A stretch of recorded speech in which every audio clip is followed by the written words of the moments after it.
계시록 1장에서 나타난 예수님의 정체성에 관한 것들 지난 이제 몇 주간 했는데 다시 한번 간단하게 짧게 빠르게 좀 리뷰를 해보겠습니다.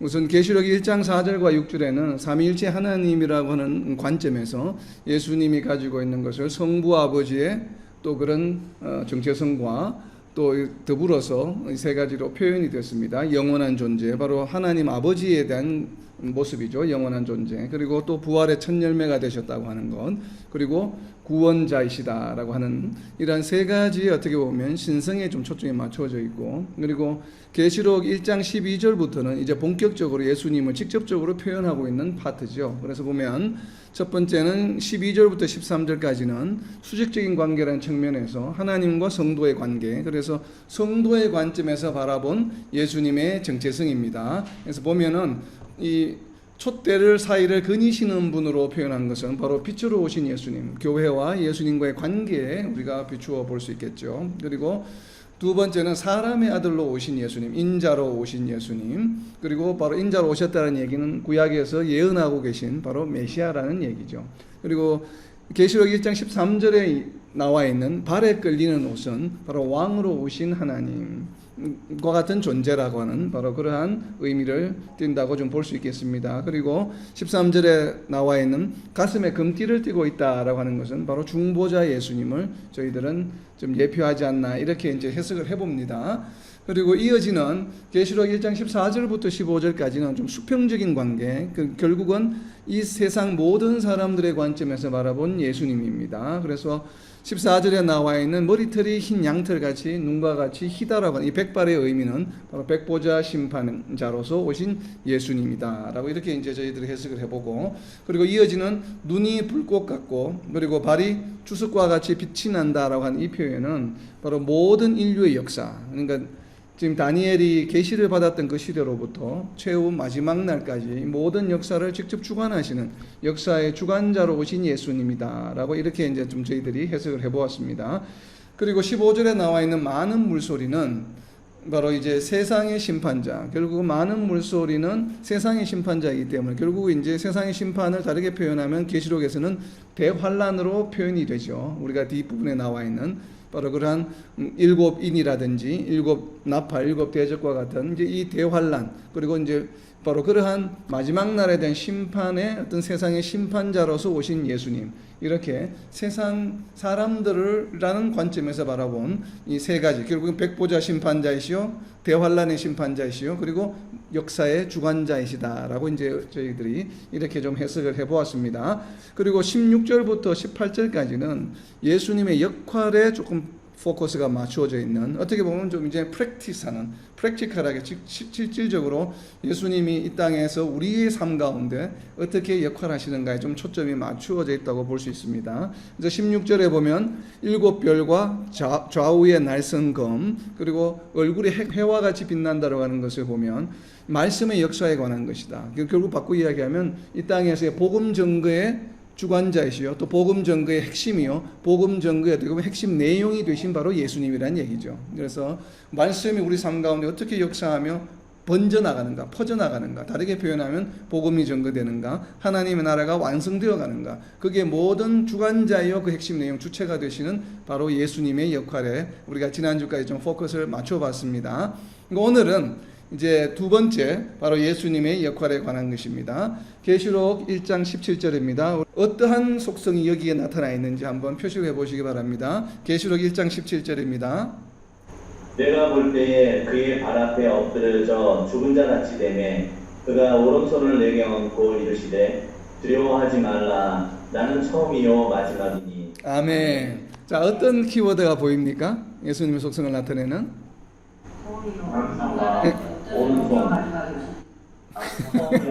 엎드려져 죽은 자 같이 되매가 어떤 속성을 나타내나요? 이건 엎드려서 죽은 자 같이 된다는 얘기는 바로 요한의 모습이죠. 예수님의 모습이 아니고, 물론 예수님 앞에 이러한 낮은 자세로 간다는 의미에서 존경의 대상이요, 또 우리가 순종해야 될 대상이라고 하는 것을 유추해 볼 수는 있겠죠. 근데 조금 더 이제 직접적으로 표현한 것을 보면 아무래도 뒷부분에 나와 있는 처음이요 마지막이다라고 하는 말씀이죠. 자, 이 처음이요 마지막이다라고 하는 것은 어떤 의미일까요? 처음이요 마지막이다. 좀 여러분 나누셨는데 상당히 좀 쉽지가 않습니다. 이 말씀을 이해하는 것이. 그러면 처음이요 마지막이다라고 하는 이 표현이 계시록 1장 17절에만 나오는 것이 아니라 좀 뒤로 넘겨보면 2장 8절에도 나옵니다. 2장 8절에도 보면 처음이요 마지막이다라는 표현이 나오죠. 그리고 이 처음이요 마지막이다라고 하는 표현인데 비슷한 의미로 처음이요 마지막이라는 단어 대신에 헬라어 단어를 씁니다. 당시는 이제 헬라 시대였기 때문에 헬라어가 주를 이루었기 때문에 그래서 이것을 알파와 오메가라고 표현을 합니다. 그래서 알파와 오메가라고 하는 표현을 어디에서 하고 있냐 하면 바로 1장 8절에 보면 알파와 오메가라고 표현하고 있습니다. 계시록 1장 8절에 보면 자 계시록 1장 8절에서는 알파와 오메가 그리고 1장 17절과 그리고 2장 8절에서는 처음이요 마지막이다라고 이렇게 표현하고 있습니다. 지금 계시록 앞부분에서는 자 계시록을 뒤로 넘겨서 계시록 21장 6절을 보겠습니다. 계시록 21장 6절에 보면 또 내게 말씀하시되 이루었도다 나는 알파와 오메가요 처음과 마지막이라 내가 생명수 샘물을 목마른 자에게 값없이 주리니 이렇게 표현하고 있습니다. 자 만약에 처음과 마지막이다 알파와 오메가다라고 하는 말이 동일한 의미라면 이렇게 반복을 할 필요가 있을까요 없을까요? 이게 이제 우리 이제 이게 이제 질문 우리가 흔히 처음이요 마지막이다 알파와 오메가 같은 의미로 느껴지잖아요. 그런데 이것을 지금 알파와 오메가 처음이요 마지막이다를 같이 쓰고 있습니다. 같은 구절에 21장 6절에서 이게 왜 이렇게 같이 쓸까? 똑같은 말을 반복을 할까? 강조하기 위함인가? 좀 이런 의구심이 생기죠. 자, 그래도 이거는 그나마 낫습니다. 알파와 오메가 처음과 마지막만 나와 있으니까 뒤로 한 장을 더 넘겨서 계시록 22장 13절입니다. 계시록 22장 13절에 보면 나는 알파와 오메가요 처음과 마지막이요 시작과 마침이라. 자, 알파와 오메가 처음과 마지막 시작과 마침은 같은 말일까요? 틀린 말일까요? 같은 말이죠. 뭐 같은 말이잖아요. 이게 같은 말인데 뭐 처음과 마지막이요. 이거는 그냥 일상 언어고 알파와 오메가는 그냥 당시 헬라어 알파벳이죠. 알파는 알파벳에서 첫 알파벳이고 오메가는 헬라어에서 마지막입니다. 영어로 말하면 Z죠, Z. 그러니까 알파는 A에 해당하는 것이고 그러니까 헬라어 알파벳이 쭉 있는데 그것의 처음과 마지막이 바로 알파와 오메가예요. 그러다 보니까 처음과 끝이 맞죠. 이제 처음과 끝이라는 의미를 부호로 나타낸 것이죠. 기호로. 그러니까 이제 그 언어의 기호로 알파와 오메가. 그리고 처음이요 마지막이라고 이야기하셨고 이것을 조금 다른 뉘앙스로 보면 시작과 마침이요. 자, 뉘앙스가 조금씩 다릅니다. 자, 기호로 한 알파와 오메가. 그리고 처음과 마지막. 시작과 마침은 같은 의미인데도 뉘앙스가 조금씩 다르지 않아요? 시작과 마침은 무언가 좀 우리가 연극을 시작한다고 할 때 아니면 드라마가 시작한다 드라마가 마쳤다라고 할 때는 시작과 마침이라고 써지 드라마를 알파와 오메가 혹은 처음이요 마지막이다 드라마의 처음이요 마지막이다 이렇게 표현하지 않죠. 처음이요 마지막이다라고 하는 것은 어떻게 보면 좀 포인팅하는 의미가 있죠. 처음과 마지막 어떻게 보면 조금 명사적 의미가 좀 있는 듯이 보이고 어떤 것을 지정하는 듯한 좀 이러한 표현이 보입니다. 그죠? 시작과 마침이라고 하는 것은 뭔가 좀 컨티뉴어선 이제 뭔가 일을 시작을 하고 또 끝이 나는 지점처럼 보입니다. 그죠? 그리고 또 이것을 부호로 나타냅니다. 알파와 오메가. 그렇기 때문에 뭐 총량적으로 보면 전체적으로 보면 분명히 같은 의미로 보여지는데 그 뉘앙스가 조금 다르게 이렇게 표현하면서 뭐예요? 보통 이제 좀 강조한 것으로 보여집니다. 이게 이제 보면은 앞부분에서는 시작과 마지막이요. 그 다음에 알파와 오메가를 한 구절씩 이렇게 쓰다가 요한계시록의 결론에 해당하는 뒷부분으로 오면서 21장에 오면서 두 번을 사용했고 이제 요한계시록의 마지막 장인 22장 13절에서는 세 번을 강조합니다. 그래서 지금 총 몇 번이 나왔습니까? 같은 의미가? 종류는 세 가지지만 1장 8절에서 알파와 오메가 나왔죠. 그 다음에 21장 6절에서 알파와 오메가 나왔죠. 그리고 22장 13절에서도 알파와 오메가가 나왔죠. 그러니까 알파와 오메가는 3번 나왔습니다. 그 다음에 처음과 마지막이라고 하는 표현은 1장 17절, 2장 8절, 그리고 21장 6절에도 나오고 22장 13절에 나오죠. 왜냐하면 계속 나왔기 때문에. 그래서 몇 번 나옵니까? 4번 나왔죠. 그러니까 도합 7번이 나오고 마지막 절인 요한계시록 22장 13절에서 시작과 마침이라고 하는 것이 추가가 되면서 총 몇 번 나왔습니까? 8번 나왔습니다. 요한계시록에. 그래서 처음과 끝이라고 하는 예수님의 어떤 정체성을 나타내주는 표현이 요한계시록에만 8번이 반복되고 있습니다. 자, 그렇다면 이제는 우리가 조금 더 이 처음과 끝, 알파와 오메가, 시작과 마침, 이것을 우리가 좀 여러 가지 각도에서 우리가 해석해 볼 필요가 있습니다. 우선 첫 번째는 오늘 우리 본문 말씀에 나와 있는 모습을 보면 요한계시록 1장 17절에서 처음이요 마지막이니 하면서 처음이요 마지막이니가 어떤 의미인지를 바로 이어지는 요한계시록 1장 18절에서 설명을 하고 있습니다. 바로 이어지는 1장 18절에 뭐라고 되어 있습니까? 첫 마디가 곧이죠. 곧. 자, 제가 성경을 묵상할 때 주의해야 될 게 접속사를 항상 주의하라고 그랬죠. 각 구절에 맨 앞에 나와 있는 접속사. 이것이 인과관계냐 아니면 반대냐, 계속 이어지는 내용이냐, and의 개념이냐, but이냐, 아니면 therefore냐, so냐, for냐, 이런 접속사를 보게 되면 앞구절과 뒷구절의 연관관계가 보이죠. 그래서 지금 1장 18절에 보면 첫 접속사가 뭡니까? 곧. 곧이라고 하는 것은 앞에서 말한 것의 의미를 다시 반복해서 설명하는 동격이죠. 앞에서 말한 내용이 바로 이 말이야 라고 하는 것이죠. 곧 다른 말로 하면 이 말이야 라고 하는 것이에요. 그래서 바로 앞에 나와 있는 처음이요 마지막이니 라고 하는 이 말은 곧 다른 의미로 하면 무엇입니까? 살아있는 자라, 이 말입니다. 그러니까 지금 1장 17절에서 처음이요 마지막이라고 하는 표현은 곧 살아있는 자라라고 하는 의미예요. 지금 곧 살아있는 자라. 근데 살아있는 자인데 왜 살아있는 자라고 이야기합니까? 이 살아있는 자가 계속 살아왔던 자가 아니고 한 번은 죽었어요. 그리고 한 번은 다시 살아나서 지금 세세토록 살아있는 자라는 의미입니다. 그래서 지금 1장 17절과 18절을 비추어 볼 때 처음이요 마지막이다라고 하는 것은, 처음과 끝이라고 하는 것은 아마 영원 전부터 영원까지, 영원 끝까지 영원히 살아서 함께 존재하는 바로 예수님의 어떤 그 실존, 허상이 아니라고 하는 것이에요. 우상들은 허상이죠. 그냥 뭐 우상들은 실제 존재하지 않는 것을 그냥 모양을 본떠서 만들어 놓은 것이지만 예수님은 그런 신화에 나온 존재가 제우스 신과 같은 존재가 아니라는 것이에요. 영원 전부터 영원 후까지 계속 살아 계셔서 우리 인류 역사와 함께 하신, 실존하신, 영원하신 실존하는 존재라고 하는 의미입니다. 이 의미가 처음에 있고, 그래서 이렇게 바라보는 의미를 제 나름대로 이제 디멘전을 보면 바로 시간적 의미에서 바라보는 개념이에요. 그러니까 시간적 개념에서 영원성, 그리고 실존하는 개념. 그래서 실존하지 않는 우상과는 완전히 차별되는 것이죠. 지금 이 말씀을 8번이나 반복하는 이유는 분명히 있습니다. 성도들에게 확신을 심어주기 위한 것이에요. 어떤 확신입니까? 예수님이 어떤 존재이신지를 지금 확신을 심어주기 위한 것이에요. 그래서 8번을 반복하고 있는데, 그 첫 번째는 시간적 관점에서 바라본 예수님의 영원성, 그리고 실존, 언제나 우리와 함께 하신다고 하는 바로 이러한 개념이고, 두 번째는 좀 공간적인 개념입니다. 공간적인 개념에서 처음과 끝이 알파와 오메가, 그러니까 공간적인 개념에서 바라본다면 처음과 끝이라고 하는 표현은 좀 잘 안 맞죠. 공간적인 개념하고는. 그죠? 그러나 알파와 오메가라고 하는 의미는 공간적인 개념에도 적용이 가능합니다. 왜냐하면 그거는 모든 것이라는 의미거든요. 알파와 오메가라고 하는 것은 모든 것이 의미예요. 구약 성경에 보면 모든, 이 땅에 존재하는 모든 것을 이야기할 때 뭐라고 이야기하냐면 백향목으로부터 우설초까지라는 표현도 씁니다.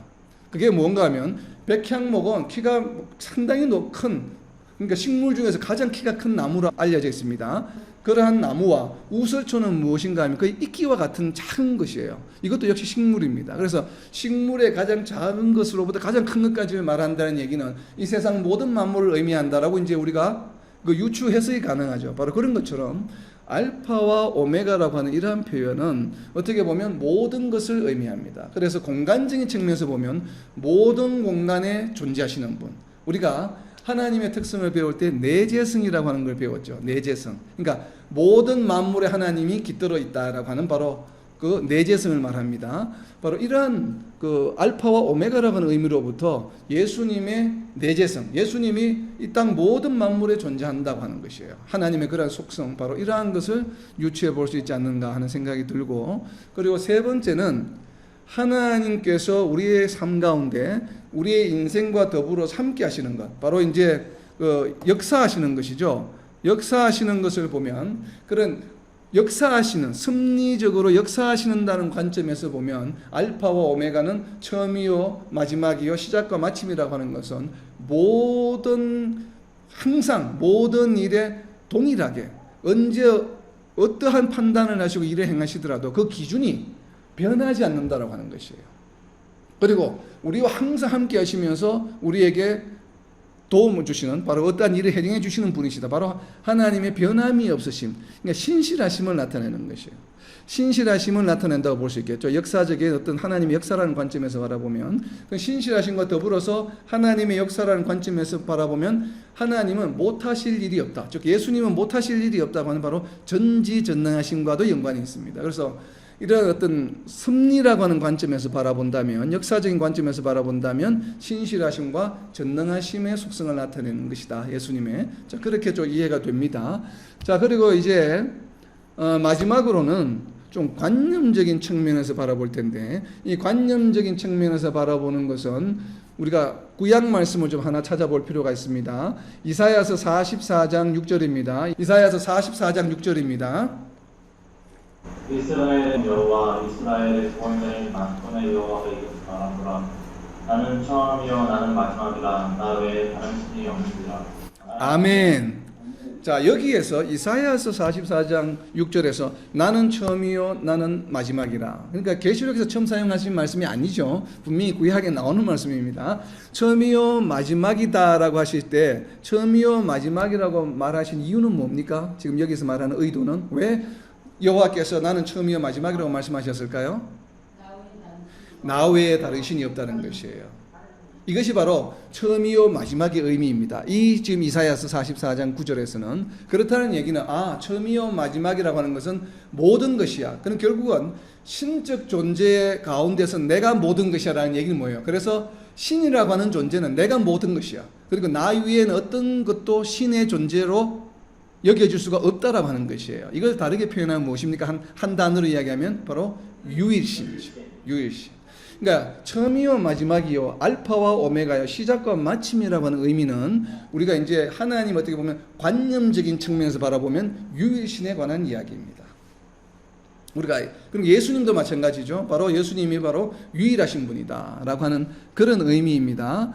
그래서 뒤에 나옵니다. 이사야서 44장 7절부터 쭉 이어지는 내용을 보면 이렇게 이제 뒤로 좀 건너뛰어서 뒤에 8절에 한번 보세요. 8절에 보시면 8절입니다. 이사야서 44장 8절에 보면 너는 두려워하지 말며 겁내지 말라. 내가 예로부터 너희에게 듣게 하지 아니하였느냐? 알리지 아니하였느냐? 너희는 나의 증인이라. 나 외에 신이 있겠느냐? 자, 지금 이사야서 44장에서 처음이요 마지막이요 나 외에 다른 신은 없다. 나는 유일한 신이다라고 말씀하신 이유가 뭡니까? 듣는 백성으로 하여금 무엇하게 하기 위함입니까? 8절에 보면 두려워하지 않고 겁내지 않게. 그러면 여기서 두려워하고 겁내는 것은 하나님을 두려워하고 겁내는 겁니까? 아니죠. 지금 이스라엘 민족을 핍박하는 적들을 말하는 것이죠. 그러니까 적들을 두려워하지 말고. 그러니까 지금 이사야 때니까, 이사야 때는 언제입니까? 바로 북이스라엘이 멸망할 때죠. 그러니까 북이스라엘을 침략하는 바로 아수르에 대한 이야기겠죠. 그러니까 아수르가 지금 북이스라엘을 멸망시켰으니까 당시만 해도 북이스라엘이 멸망할 때는 아수르가 가장 강대했거든요. 그러니까 그러한 또 가장 극악무도였습니다. 아수르가 우리 인류 역사에서 가장 극악무도한 왕조였어요. 굉장히 사람을 잔인하게 죽였기 때문에 그러니까 너희가 두려워하지 마라. 왜냐하면 이 세상을 모두 주관하고 모든 전지전능하신 하나님은 신이라고 하는 존재는 나 하나밖에 없다. 내가 바로 처음이요 마지막이다. 내가 유일한 신이다. 내가 너희와 함께 하지 않느냐. 그러니까 두려워하지 말라, 겁내지 말라라고 한 이야기입니다. 결국은 이것을 다르게 표현하면 하나님은 우리에게 어떤 존재입니까? 하나님은 우리를 해하는 존재입니까? 도와주는 존재입니까?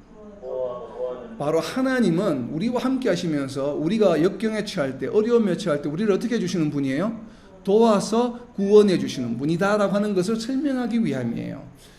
자, 이렇게 지금까지 9절, 8절까지 쭉 이사야 44장 이야기하는 것을 처음에 이야기하고 있습니다. 2절로 올라가면 이사야서 44장 2절입니다. 지금 이렇게 처음이요 마지막이요 두려워하지 말라 겁내지 말라 나 외에 신이 있겠느냐 하신 이유는 바로 무엇인가 하면 44장 2절에 있습니다. 너를 만들고 너를 모태에서부터 지어낸 너를 무엇을 도와줄 여호와가 이같이 말하노라. 그러니까 이같이 말한다고 이같이는 무엇입니까? 뒤에 이어 나오는 8절까지 내용들이죠.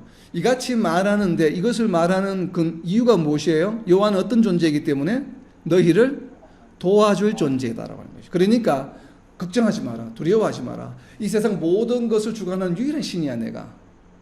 그런데 그렇게 말하는 이유는 내가 너희가 어떤 환경에 처했든지 간에 내가 너희를 반드시 도와주는 존재야 라고 하는 것입니다. 그래서 저는 이 관념적인 해석, 앞에 나와 있는 시간적인 해석에서의 영원성, 공간적인 면에서의 내재성, 역사적인 측면에서의 신실하심과 전능하심, 이러한 모든 뜻을 포함하는 이유는 결국은 결론적으로 무엇입니까? 하나님 어떤 존재예요? 예수님 어떤 존재라는 것이에요? 항상 우리와 함께 하시면서 우리를 도와주시는 존재라고 하는 것이에요. 그래서 이 요한계시록 1장 17절에서 말하는 처음이요 마지막이다라고 하는 것은 우리를 도와주시는 예수님, 그리고 또 이렇게 요한계시록 22장 13절에 있는 것처럼 알파와 오메가요 처음과 마지막이요 시작과 마침이라고 이렇게 표현한 것을 G.K. 빌레라고 하는 신학자는 바로 예수님의 신성을 강조하고 있다라고 이렇게 해석했습니다. 저는 동의합니다. 우리가 방금 살펴본 것처럼 시간적, 공간적, 역사적, 관념적 개념이 전부 하나님의 예수님의 신성에 관한 것이죠. 그러니까 신성을 조금 더 우리가 이제 좀 구체적으로 네 가지 측면에서 나누어서 살펴본 것뿐이에요. 그러니까 결국 합치면 처음이요 마지막 알파와 오메가 시작과 마침은 예수님의 신성을 나타내는 것인데 특별히 신성 중에서도 우리를 도와주시는 유일한 신이시다. 그리고 우리와 항상 함께하고 계신다. 그리고 우리가 어디에 있든지 간에 늘 장소에 구애받지 아니하고 우리를 도와주시는 바로 그러한 존재라고 하는 것이에요. 우리가 부모가 자녀를 도와주는 사람이죠. 항상. 그렇지만 부모가 자녀를 도와주는 사람이지만 우리는 제약이 많죠. 시간적인 제약이 있고 우리가 뭐 죽고 나면 더 이상 도와주지 못하죠. 공간적인 제약이 있죠. 떨어져 있으면 우리는 도와줄 수가 없죠. 그렇지만 예수님의 도와주심은 우리가 인간적이 가지고 있는 이런 제한성을 벗어나는 것이에요. 바로 신성에 의해서 영원히 존재하고 시간에 구애받지 않고 공간에 구애받지 않고 어떠한 능력이 할 수 있냐 없냐 할 수 있는 것이 있고 못하는 것이 있고 이런 것이 아니라 그러한 역사적인 측면에서도 구별이 없어요. 모든 것이 다 하실 수 있는 분이에요. 그러니까 시간적 공간적 역사적인 측면에서 완벽하게 어떠한 상황에서도 우리를 항상 도와주시는 분이시다라고 하는 개념으로 저는 좀 해석을 하고 싶습니다. 왜 그러냐면 요한계시록 21장 6절에 그러한 말씀이 있습니다. 요한계시록 21장 6절 말씀 우리가 살펴본 말씀이지만 다시 돌아와서 살펴보면 또 내게 말씀하시되 이루었도다 나는 알파와 오메가여 처음과 마지막이라 내가 생명수 샘물을 목마른 자에게 어떻게 하신다고요? 값없이 주리니 바로 우리를 구원으로 인도하시는 도와주시는 것에 가장 극한 좋은 것이 무엇입니까? 구원으로 인도하시는 것이죠. 우리가 흔들리지 않도록 시험에 들지 않도록 넘어지지 않도록 우리를 붙들어 주시고 늘 도와주시는 이유는 바로 무엇입니까? 결국은 우리에게 생명수 생물을 우리에게 값없이 주시기 위함이에요. 바로 이러한 자격을 우리가 갖추기 위해서 우리를 도와주신다라고 하는 개념입니다. 이 말씀을 조금 더 사실적으로 우리 피부에 와닿게 표현한 말씀이 로마서 8장 34절입니다. 동그라미 쳐보세요. 도움을 주시는 것이 어떤 도움을 주시는지 구체적으로. 누구실 뿐 아니라 다시 살아나신 이는 그리스도 예수시니 그는 하나님 우편에 계신 자요 우리를 위하여 간구하시는 자십니다. 아멘. 예수님이 우리를 도와주시는 방법은 어떤 방법입니까? 어떻게 도와주십니까? 하나님 우편에 계신 자 간구 우리를 위해서 기도하시는 거예요. 예수님이 우리를 도와주시는 것은 어떻게 도와주시는가 하면 구체적으로 하나님 우편에 앉아 계시면서 우리를 도와주시는 것이 우리를 위해서 기도해 주시는 것이에요. 이것보다 더한 도움이 있겠습니까? 이것이 바로 우리가 처해 있는 모든 상황 가운데 모든 것을 아시면서 항상 24시간 7 by 24 7 by 24죠. 항상 우리와 함께 계시면서 하나님 옆에 계시면서 우리를 위해서 기도해 주시는 분이세요. 우리는 이것을 잊어서는 안 됩니다. 이것이 바로 예수님이 우리를 도와주시는 방법이에요. 그리고 갈라디아서 2장 20절에 있는 말씀처럼 예수님이 또 어떻게 하십니까? 우리 안에 거하심으로 우리로 하여금 어떻게 하신다고요? 더 이상 우리가 내가 사는 것이 아니요 예수 그리스도가 사는 것이라. 바로 그 이유는 무엇인가 하면 왜 내가 사는 것이 아니요 내 안에 계신 예수 그리스도가 사신다고 표현하냐 하면 바로 로마서 8장 34절 말씀 때문에 그렇습니다. 왜냐하면 내가 무엇을 하든지 간에 어떤 상황에 있든지 간에 예수님이 나를 위해서 기도하시기 때문에 내가 살아가는 삶이 아니죠. 왜냐하면 예수님이 기도하시잖아요. 내가 어떻게 되기를, 어떻게 살아가기를 기도하고 계시기 때문에 내가 살아가는 것이 아니라 예수님의 기도대로 살아가는 것이에요. 그래서 이제는 삶이 내가 살아가는 것이 아니에요. 왜냐하면 내가 막 이렇게 가고 잘못된 길로 가고 싶어도 어떻게 합니까? 예수님이 내가 잘못된 길로 가지 않도록 기도하시는 것이에요. 그래서 내가 사는 것이 아니라 누가 사는 것이에요? 예수님이 내 안에 사신다고 하는 표현이에요. 우리가 물리적으로 예수님 내 안에 계신 게 아니죠. 우리가 이제 비유적으로 그렇게 표현하는데 그건 뭐 어떤 뜻인가 하면 내 삶이 내 것이 아니라는 얘기예요. 더 이상 우리가 예수님을 믿고 나서는. 왜냐하면 예수님께서 기도로 우리의 삶을 인도해 주시기 때문에 그렇습니다. 바로 이것을 우리를 도우시는 예수님이다. 어떻게 도우신다고요? 기도로 우리를 도우시는 예수님이다 라고 저는 해석을 하고 싶습니다. 바로 알파와 오메가요, 처음이요 마지막이요, 또 시작과 마침이 되신 예수님께서는 하나님 우편에 앉아 계시면서 우리를 위해서 모든 것을 하나도 빠뜨리지 아니하시고 항상 모든 것을 우리를 위해서 기도하시기 때문에 우리는 그 기도가 응답받아서 그 기도의 응답대로 우리의 삶을 살아간다라고 저는 믿습니다. 그것이 바로 이제는 내가 사는 것이 아니요 내 안에 예수님이 사시는 것이다 라고 하는 이러한 표현으로 저는 이해를 합니다. 이와 유사한 표현이 레위기에도 대단히 많이 나옵니다. 어떤 표현일까요? 레위기에 나오는 표현. 지금 요한계시록에서 8번을 반복하고 있습니다. 나는 알파와 오메가요, 처음과 마지막이요, 시작과 마침이요. 이것을 계속 반복하시는데 레위기에서 무려 48번 반복을 하는 표현이 있습니다. 레위기에서 가장 많이 반복하는 표현. 자, 레위기 18장 2절입니다. 너희는 전에 살던 이스라엘 백성에게 전하여라. 나는 너희의 하나님 여호와. 아멘. 너는 이스라엘 자손에게 말하여 이르라. 나는 여호와 너희의 하나님이니라. 그리고 뒤로 넘겨서 22장 31절에도 보면 너희는 내 계명을 지키며 행하라. 나는 여호와이니라. 나는 여호와이니라. 나는 여호와이니라. 이것을 48번 반복하고 계십니다. 레위기에서. 조금만 건너뛰면 나는 여호와니라, 나는 여호와니라. 왜 이렇게 반복하고 계실까요? 이스라엘 민족으로 하여금 하나님의 안타까운 심정을 지금 이야기하고 있는 것이에요. 그죠? 내가 누구인지, 나는 여호와니라. 내가 너희 하나님이야. 내가 너희 하나님이야. 이 말씀을 계속 이야기하시면서 그 다음 이어질 말씀들 대부분 뭡니까? 너희는 내 계명을 지켜라. 내 말을 들으라. 내가 유일한 신이야. 내가 너희를 지켜주는 도와주는 사람이야. 내가 너희를 보호하는 보호자야. 내가 너희의 피난처야. 내가 너희 하나님이야. 우상하고는 비교가 안 돼. 내가 유일한 신이야. 이 말씀을 계속 반복하고 계신 것이에요. 그 안타까운 마음, 그러니까 백성들을 사랑하는 마음. 그래서 제가 예전에 레위기 공부할 때 레위기를 한마디로 무엇이라고 표현했습니까? 하나님의 백성에 대한 연가다, 연의 편지라고 말씀을 드렸죠. 왜냐하면 바로 이렇게 내가 하나님이야, 내가 하나님이야. 계속 그것을 어필하죠, 백성들에게. 제발 좀 알아달라고. 그래서 이런 연의 편지라고 표현을 썼는데 바로 그와 같이 지금 요한계시록에서는 이 표현 대신에 나는 알파와 오메가요, 시작과 마침이요, 처음과 마지막이라. 이 말씀을 계속 하시는 이유는 뭐예요? 내가 바로 너희들을 도와줄 자야. 그렇기 때문에 이 로마의 핍박, 어떠한 핍박과 환경이 오더라도, 순교의 상황이 오더라도 두려워하지 마라, 겁내지 마라. 내가 너희를 도와줄 거야. 그러니까 너희는 염려하지 마라. 내가 유일한 신이야. 내가 항상 너희와 함께 할 것이야 라고 하는 바로 말씀입니다. 세 번째로 넘어갑니다. 지난주 첫 번째, 오늘 두 번째, 그리고 이제 세 번째, 계시록 1장 18절 말씀입니다. 계시록 1장 18절 말씀. 곧 살아있는 자라 내가 전에 죽었었노라. 볼지어다 이제 세세토록 살아있어 사망과 음부의 열쇠를 가졌노니. 자, 여기에서 예수님의 속성을 알 수 있는 것은 어떤 성경 키워드입니까? 바로 열쇠죠. 열쇠. 열쇠를 가졌다는 얘기와 앞에 살아있는 자라 내가 전에 죽었었노라. 이제 세세토록 살아있어. 죽었었는데 이제 부사가 나왔죠. 이제 죽었었는데 볼지어다 이제 세세토록 살아있다는 것은 죽었었던 것과 지금 살아있는 것 사이에 어떤 사건이 있었습니까?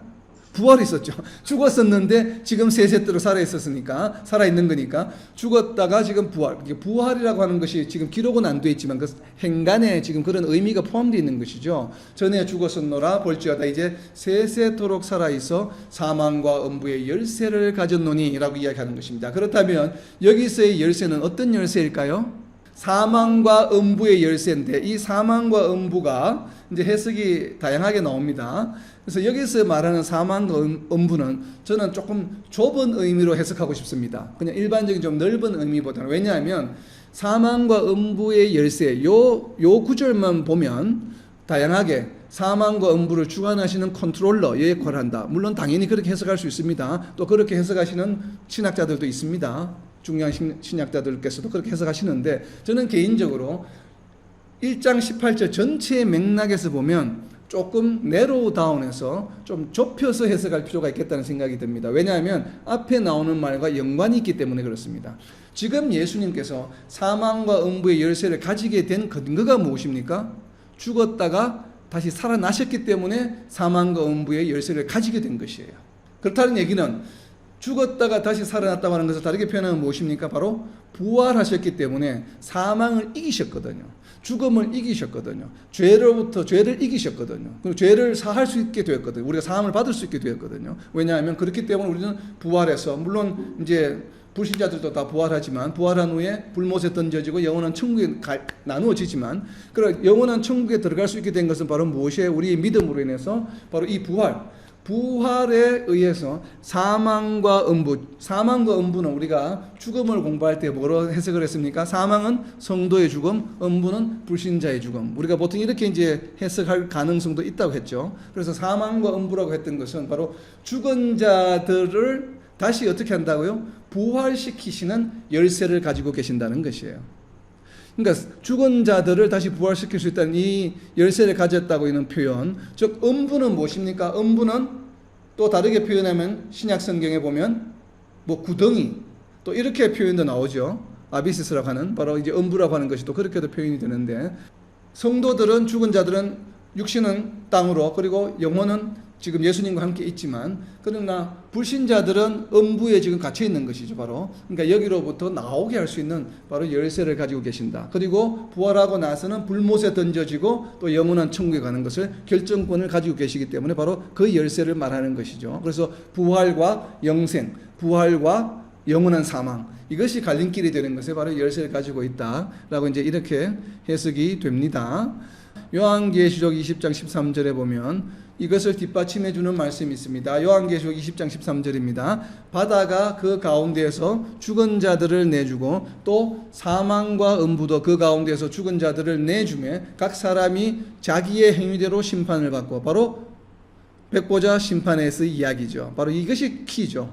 사망과 음부에서 죽은 자들을 살려내어서 행위대로 심판을 받게 하시는 것. 바로 이것을 지금 예수님이 사망과 음부의 열쇠를 가졌다라고 지금 이렇게 표현을 합니다. 자, 유사한 표현이 이 열쇠를 가졌다고 하는 표현이 요한계시록에 또 다른 데 또 나옵니다. 앞으로 넘겨서 9장 1절에 보시면 9장 1절입니다. 요한계시록 9장 1절.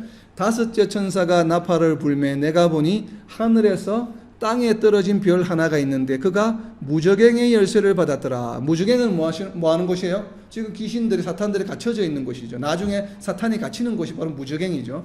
그 열쇠도 누가 가지고 있습니까? 바로 하늘에서 내려온 천사 떨어진 별인데 이것은 아마 메신저 천사로 보여집니다. 그 열쇠도 또 열쇠로 표현하고 있습니다. 그리고 뒤로 넘기면 9장 1절과 동일한 표현이 나옵니다. 요한계시록 20장 1절에 보면 요한계시록 20장 1절에 보면 또 내가 보면 천사가 무엇을 가지고 있냐면 무저갱의 열쇠와 큰 쇠사슬을 그의 손에 가지고 하늘로부터 내려와서 천사가 또 이 무저갱의 열쇠를 가지고 있습니다.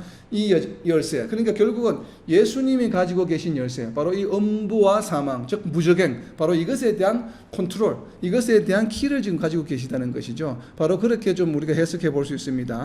그런데 요한계시록에 지금 이와 같이 열쇠가 어떤 열쇠인지를 이름을 붙여서 나오는 표현이 또 있습니다. 요한계시록 3장입니다. 요한계시록 3장에 보면 요한계시록 3장 7절입니다. 요한계시록 3장 7절에 보면 빌라디아 교회의 사자에게 편지하라. 거룩하고 진실하사 다윗의 열쇠를 가지시니 곧 열면 닫을 사람이 없고 닫으면 열 사람이 없는 그가 이러시되. 자, 예수님은 어떻게 표현하고 있습니까? 다윗의 열쇠를 가지시니. 자, 이제 우리가 오늘 본문 말씀으로 돌아오면 요한계시록 1장 18절에 나타난 열쇠를, 사망과 음부의 열쇠는 이퀄 무엇입니까? 다윗의 열쇠죠. 왜냐하면 요한계시록 3장 7절에 표현하고 있는 것이 지금 예수님을 표현하고 있기 때문에, 그러니까 다윗의 열쇠를 가진, 사망과 음부의 열쇠는 다른 말로 무엇입니까? 바로 다윗의 열쇠입니다.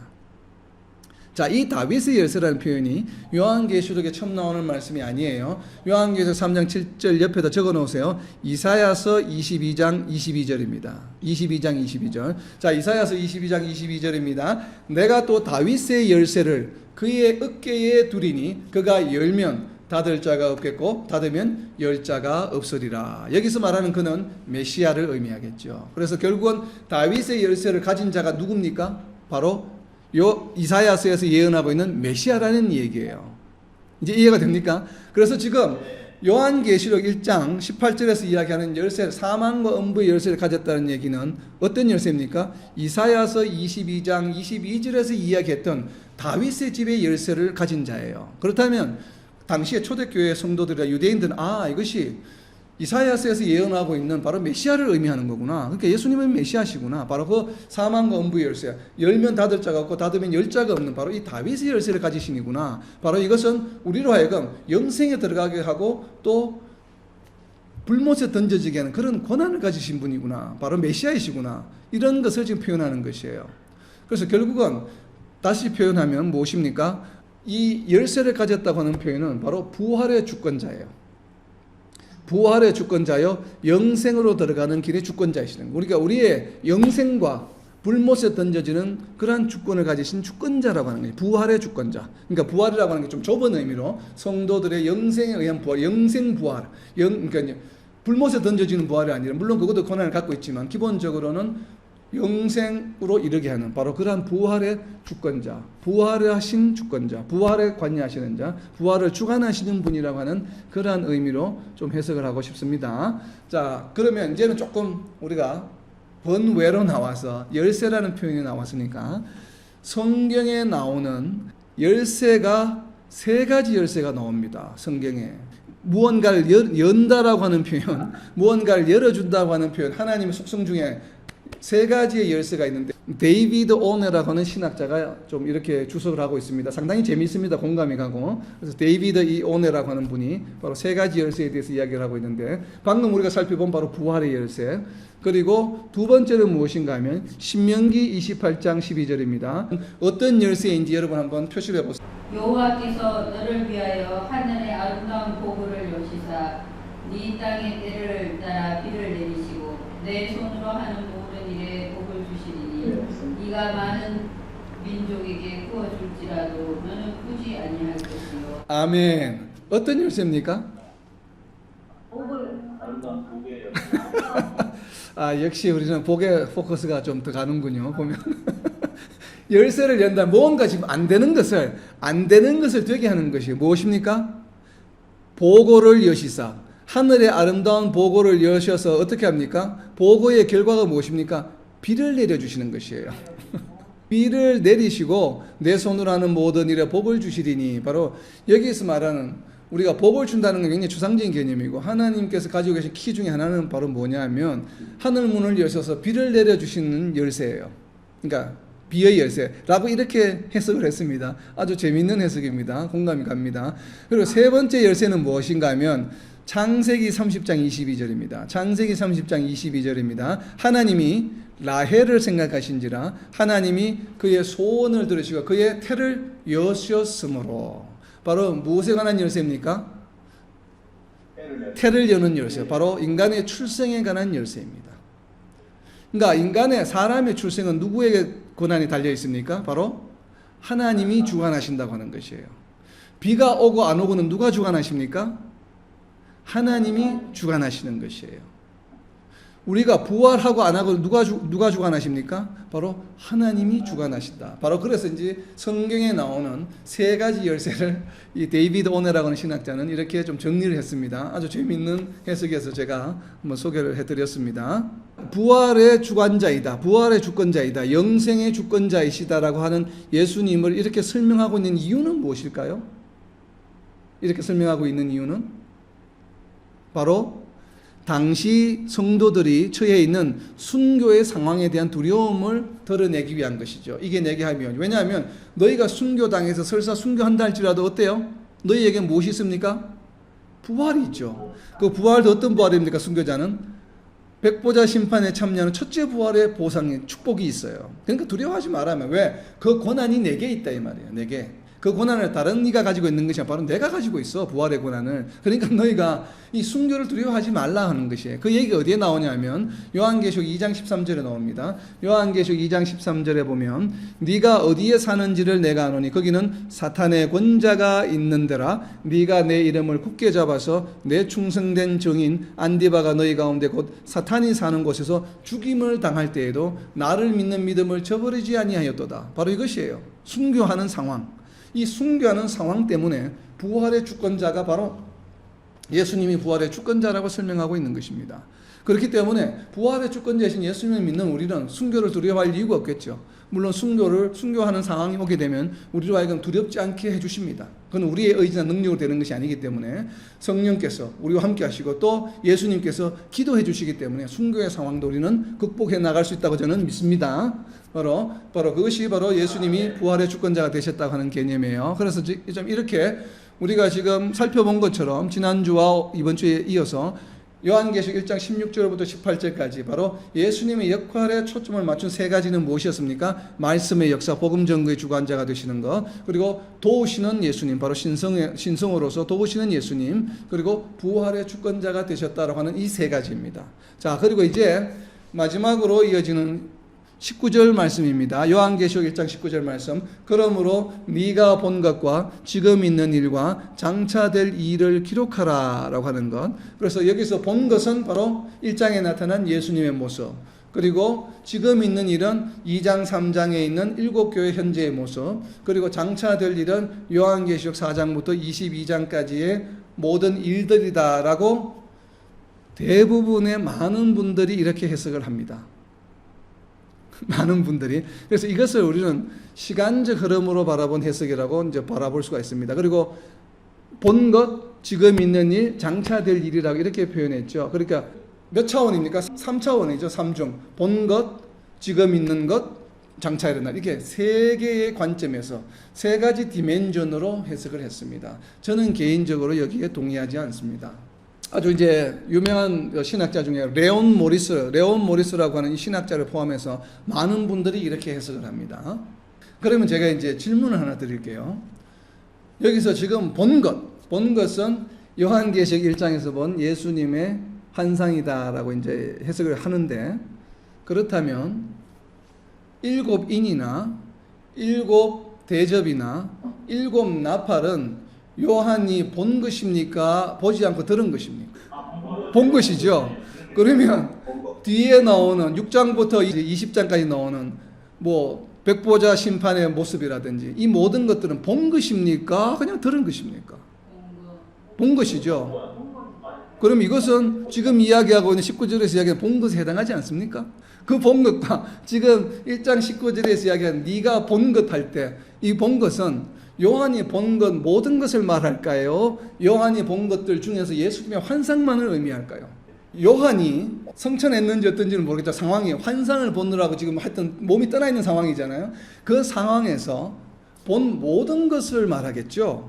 본 것이라고 하는 것은 네가 지금 본 것 모든 것을 기록하라. 자, 이렇게 해석하는 것은 로버트 H. 마운스라고 하는 신학자는 이렇게 해석합니다. 이것을 본 것과 지금 있는 일과 장차 될 일을 3중으로 보지 아니하고, 본 것은 본 것인데 그 본 것의 내용이 두 가지로 나눠지는, 그것이 바로 뭔가 하면 지금 있는 일과 장차 될 일이라고 하는 것이에요. 왜냐하면 요한계시록 전체의 내용을 다 본 것이라고 생각하기 때문에. 그래서 이분이 이렇게 해석한 이유는 뭔가 하면 요한계시록 1장 11절을 근거로 들고 있습니다. 요한계시록 1장 11절입니다. 요한계시록 1장 11절에 보면 이르되 네가 보는 것이죠. 네가 보는 것을 어떻게 한다고요? 두루마리에 써서 에베소, 스무나, 버가모, 두아디라, 사데, 빌라델비아, 라우디아 교회들 7교회에 보내라 하시기로. 자, 지난주에 우리가 살펴보았죠. 지난주인가요? 첫 번째 시간에 7교회에 보낸 편지의 내용이 어디에 들어있습니까? 전체 다라고 그랬죠. 2장 3장이 아니라. 그럼 1장부터 22장까지를 7교회로 보내라고 했잖아요. 그런데 그것이 어떻게 한 것이라고요? 네가 본 것이에요. 네가 본 것을 두루마리에 써서 7교회에 보내라고 했는데, 만약 1장 19절에 본 것을 예수님의 환상만이라고 한다면 1장 11절에 기록된 내용은 무엇입니까? 7교회에 보낸 내용은 예수님의 환상만 보낸 것이 됩니다. 해석이. 맞습니까? 네가 본 것을 두루마리에 써서 7교회에 보내라고 했는데 19절에서 네가 본 것을 예수님의 환상만이라고 해석을 한다면 결국은 두루마리에 적혀있는 내용이 예수님의 환상만 된다라고 하는 모순에 빠지게 됩니다. 지금 같은 일장에서. 그렇기 때문에 네가 본 것을 예수님의 환상만으로 해석해서는 안 되고, 네가 본 것이 바로 무엇인가 하면 지금 있는 일과 앞으로 일어날 일이다. 결국 요한계시록에 있는 모든 내용이죠. 그 내용이다라고 이분은 이렇게 해석을 했습니다. 저는 여기에 상당히 많이 공감이 갑니다.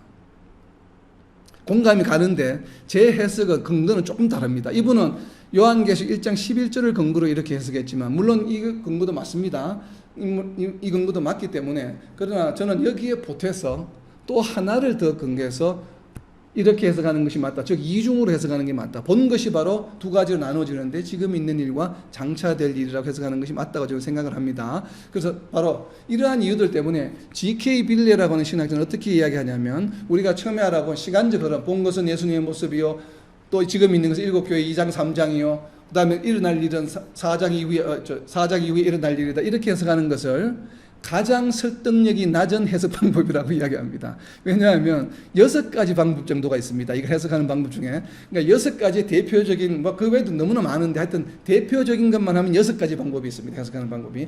그 6가지 중에서도 가장 끝에 있는 6번째라고 이분은 해석을 합니다. 그 시간적 흐름이라고 하는 것은. 저는 아예 6번째도 아니요. 저는 그것이 그렇지 않을 가능성이 상당히 높다고 생각을 하고, 두 번째라고 이제 이중으로 보아야 된다고 로버트 마운스라고 하는 이 해석에 제가 동의를 하는데, 왜 그러냐면 1장 20절에 설명이 되어 있기 때문에 그렇습니다. 바로 1장 19절에서 네가 본 것과 있는 일과 장차 일어날 일을 기록하라 하면서 바로 설명합니다. 바로 이어서 1장 20절에 굳이 1장 11절을 인용하지 않는다 할지라도 1장 20절에 설명이 되어 있잖아요. 여기 뭐라고 되어 있습니까? 네가 본 것은, 설명되어 있잖아요. 네가 본 것은 무엇인가 하면 내 오른손의 7별의 비밀과 또 7 금촛대라. 그러니까 지금 19절에서 나와 있는 본 것은 무엇입니까? 뭐가 무엇이에요? 오른손의 7별의 비밀, 그러니까 7별의 비밀과 7 금촛대예요.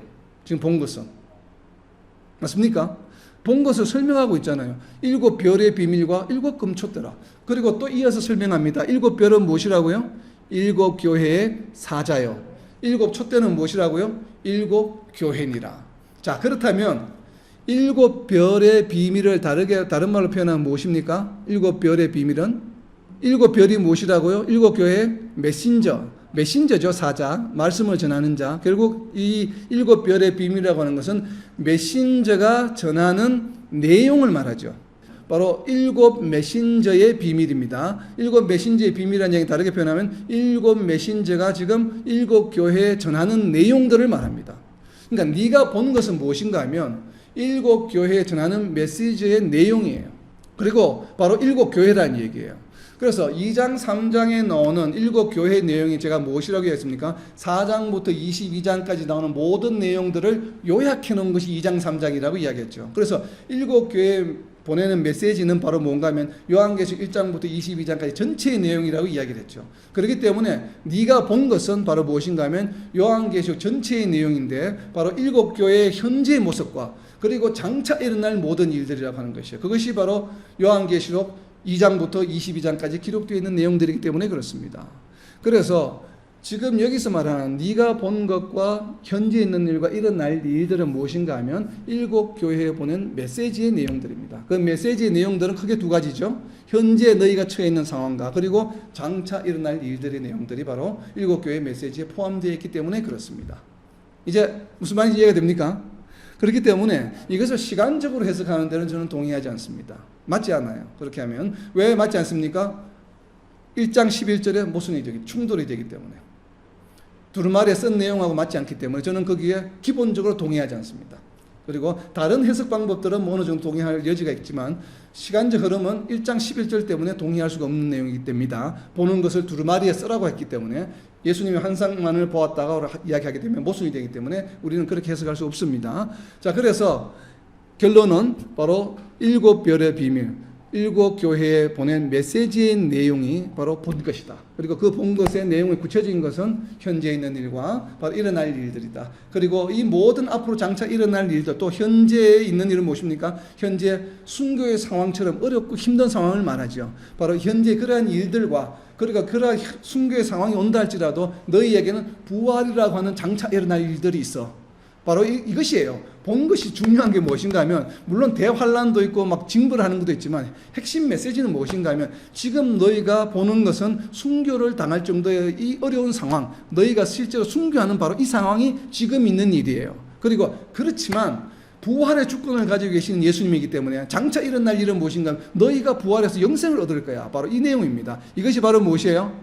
비밀이잖아요. 우리가 지금 갈라디아서를 공부하고 계속 로마서를 공부해 오면서 예수님의 비밀이 무엇입니까? 하나님이 만세전부터 감춰졌던 비밀을 드러내시는 것이 바로 뭐예요? 예수님으로 인해서 우리가 구원을 얻게 된다는 것이잖아요. 예수님이 바로 죽음에서 부활하셨고 예수님을 믿게 되면 우리가 죄의 사함을 받고 영생을 얻을 수 있다고 하는 것이 하나님께서 숨겨놓으신 무엇이에요? 시크릿, 비밀이라고 말씀하셨죠. 바로 그 내용입니다. 그래서 7별의 비밀이라고 표현하는 것이에요. 그렇기 때문에 우리가 현재 처해진 상황과 그리고 순교를 한다 할지라도 장차 우리가 부활해서 영생을 얻을 것이라고 하는 이러한 내용, 바로 기록하라고 한 것이 바로 요한계시록의 주제예요. 핵심이고 바로 예수님에 관한 것이죠. 예수님 때문에 그러한 일이 일어나기 때문에 이것이 바로 예수님의 어떻게 보면 가장 중요한 마지막에 나타난 정체성입니다. 바로 부활의 주권자여 우리를 영생을 인도하시는 분이라고 하는 바로 이러한 믿음과 확신을 가지고 어떠한 환경 가운데서도 믿음이 흔들리지 않고 지금도 우리를 위해서 기도하시는 예수님이심을 우리가 잊지 않고 날마다 힘을 내어서 전진하는 저와 여러분 그리고 이 땅의 모든 하나님의 백성들이 되시기를 예수님의 이름으로 선포합니다.